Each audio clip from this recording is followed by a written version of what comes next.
Why VRAM is the #1 thing you are getting wrong when buying a GPU. You are in a spec sheet. CUDA cores, boost clock, teraflops, memory bandwidth. You pick the highest numbers you can afford. 3 months later, a new game releases and your frame times look like a seismograph. Not because your GPU is slow, because it ran out of memory. VRAM, Video Random Access Memory, is the dedicated memory pool sitting directly on your GPU. It holds everything the GPU needs in real time: textures, frame buffers, shader code, render targets. When VRAM fills, the GPU either crashes, stutters at single-digit frame rates while it spills data to much slower system RAM, or simply refuses to run the task. More clock speed cannot fix this. More CUDA cores cannot fix this. The only fix is having enough VRAM. In 2026, with AI workloads, 4K gaming, and modded titles consuming memory at rates that would have seemed absurd 3 years ago, getting this wrong at purchase is the most expensive mistake you can make. What VRAM actually is and why it is not your system RAM. Your CPU has 32 gigabytes of system RAM next to it. Your GPU runs out of its 8 gigabytes of VRAM. Why can it not borrow some of yours? It can. And when it does, performance collapses.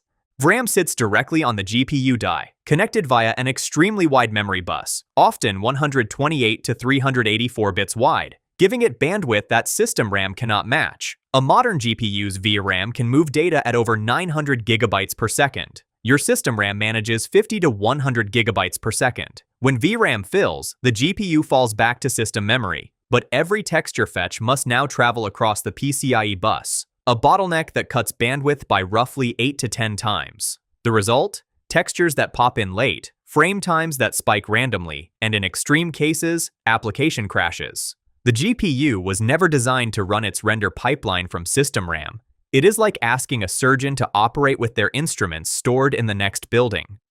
2 gigabytes and 4 gigabytes, the dead zone. If you own a GPU with 2 or 4 gigabytes of VRAM in 2026, this section is about you. Do not be offended. Just know that your card was already underpowered when some of these games were announced. Windows 11 alone consumes between 200 and 400 megabytes of VRAM just from its desktop compositor and GPU-accelerated UI. A modern game running at 1080p on medium settings regularly pushes past 4 gigabytes in texture data before a single shader effect is applied.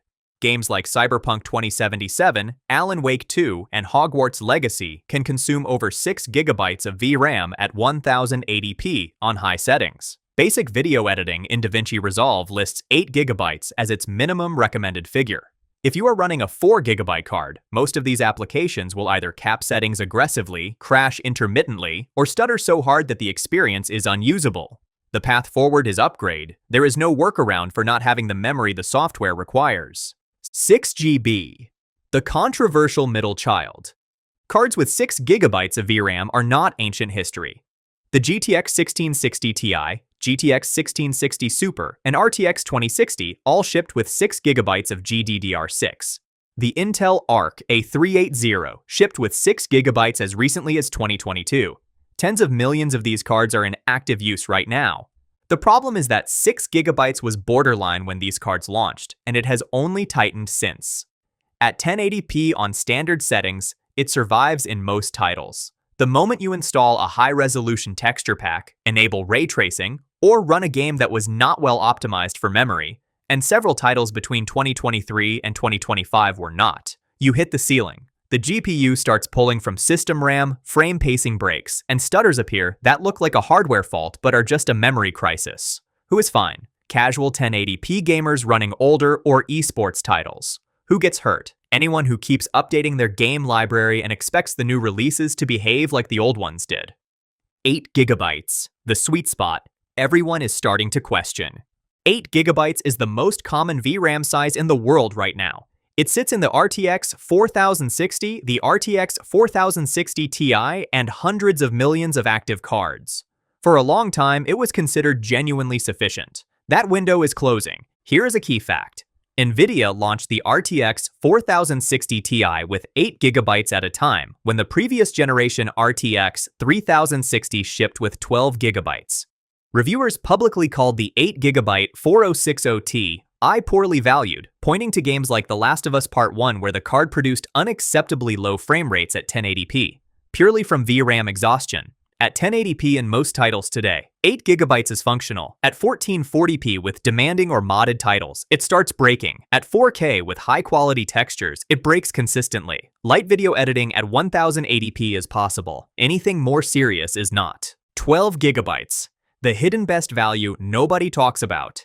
Here is a counterintuitive truth. A slower card with more memory will sometimes beat a faster card with less, specifically in the tasks where memory is the constraint. The RTX 3060 shipped with 12GB of GDDR6 on a 192-bit bus. The RTX 3080 launched with 10GB of faster GDDR6X on a 320-bit bus. In raw compute, the 3080 has more than double the CUDA cores and nearly twice the memory bandwidth. In most games and AI tasks, it wins easily. But in tasks specifically bottlenecked by VRAM capacity, loading large AI model weights, running stable diffusion at high resolution, working in Blender with heavy scenes, or handling texture-heavy mods, the RTX 3060's extra 2GB allowed it to complete tasks the RTX 3080 10GB could not load into memory at all. The faster card sat idle because it could not hold the data. Today, 12GB cards like the RTX 4070 follow the same logic. Not the highest compute, but enough memory headroom to handle a wide range of modern workloads without hitting a wall. 16GB, the new minimum for serious work.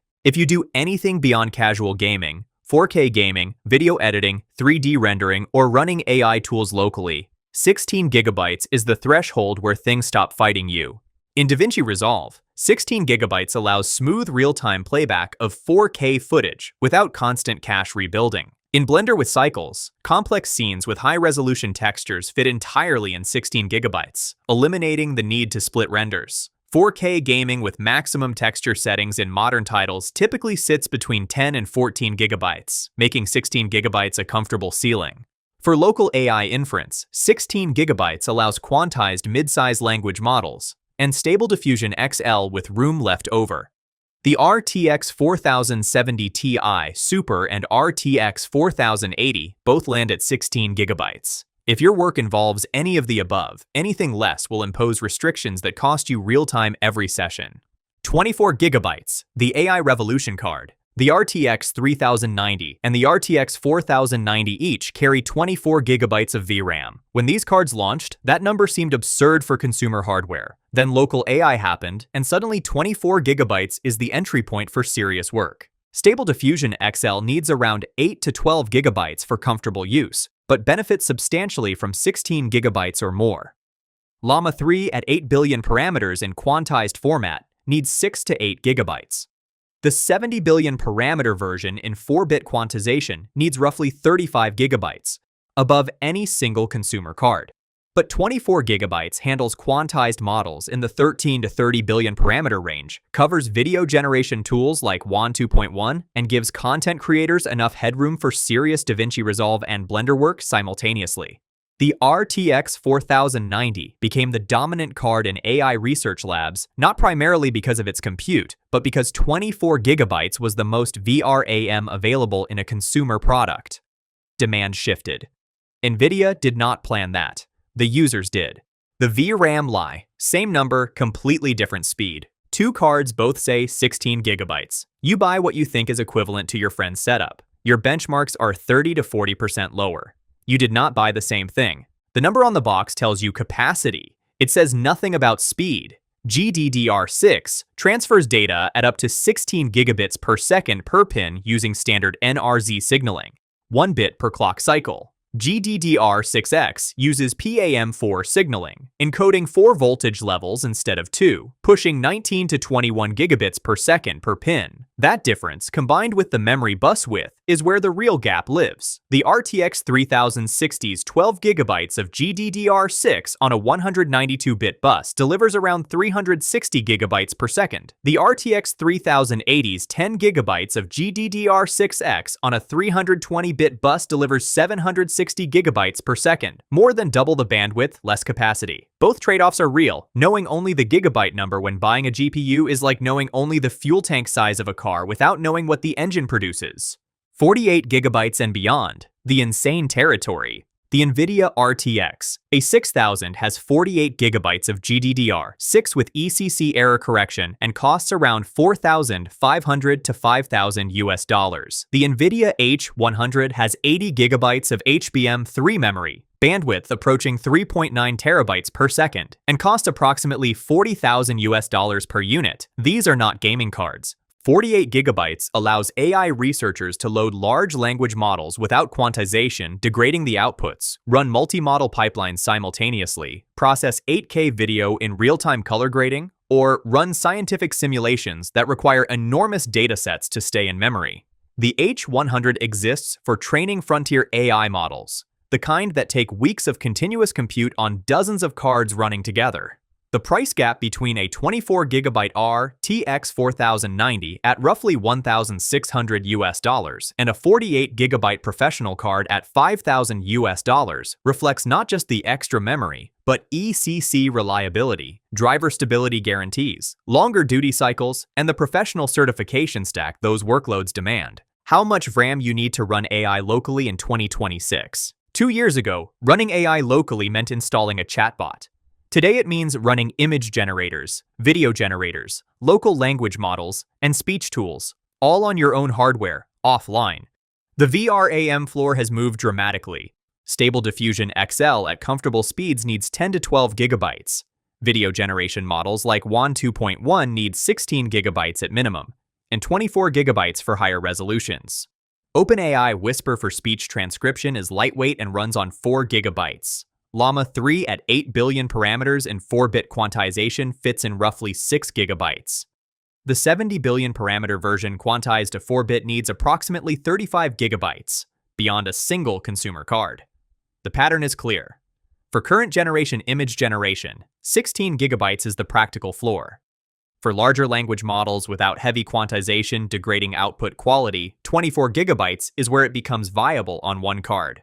The VRAM size you should actually buy right now. Stop guessing. Here is the direct breakdown by use case. 1080p gaming only. 8 gigabytes works today, but 12 gigabytes is the safer buy if you want the card to survive another 2 to 3 years in new releases. 1440p gaming, 12 gigabytes minimum, 16 gigabytes where you stop worrying. 4K gaming, 16 gigabytes, no exceptions. Video editing at 1080p to 4K in DaVinci Resolve or Premiere, 16 gigabytes is the practical floor. 3D rendering in Blender or Cinema 4D, 16 gigabytes handles most work. 24 gigabytes is where complex scenes stop requiring compromises. AI image generation locally with Stable Diffusion XL, 16 gigabytes minimum. Running local large language models in the 13 to 30 billion parameter range, 24 gigabytes. The gigabyte count on the box is not just a number, it is the ceiling of what your GPU can even attempt.